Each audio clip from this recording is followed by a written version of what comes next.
राम राम शेतकरी मित्रांनो, स्वागत आहे आपलं शेती कष्टाची या यूट्यूब चॅनलमध्ये. तर आपण पाहू शकता या 2 एकराच्या प्लॉटमध्ये आपण पॉयनियर 3319 या जातीचा मक्का पेरला होता. तर त्या मक्याला आपण पाहू शकता एका मक्याच्या धांड्याला 2 कणस पडले आहेत.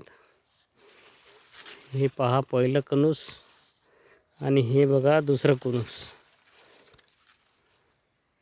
पॉयनियर 3319 हे जात आहे आणि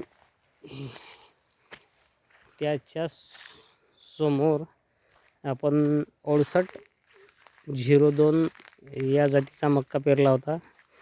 तर तुम्ही पाहू शकता या मक्याला एका कणसामध्ये या वर्षी 2 कणस निघून राहिले.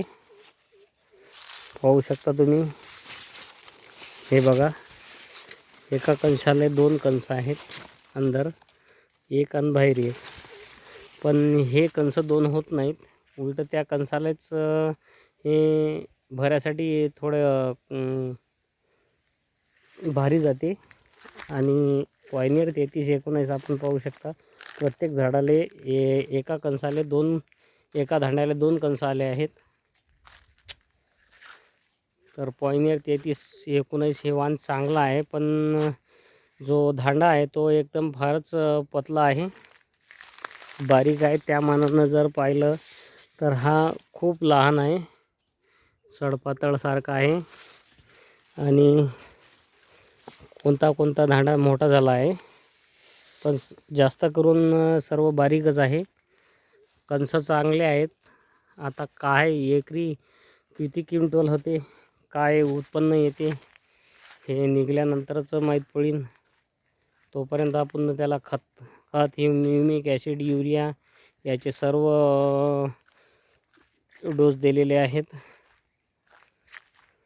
बाकीच्या मक्यामध्ये पॉयनियर 3319 हा मक्का यावर्षी खालपासून याचे पानं वाळलेले नाही आहेत. तरी जो बाकीचे जे वाण आहेत त्या मक्याचे पानं वाळणं चालू झाले. आपण पाहू शकता तो पिवळा बी पडला. यावर्षी मला असं वाटते की मक्यावर काहीतरी व्हायरस आला आहे. तर हे खूप लवकर वाळायला पिवळा झालेला आपण पाहू शकता. तर पॉयनियर 3319 हा हिरवागार आहे आणि क्वालिटी चांगली आहे.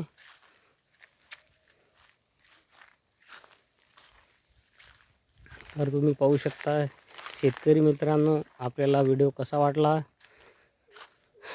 हे कमेंट करून सांगा आणि चॅनलला सबस्क्राईब करा. धन्यवाद.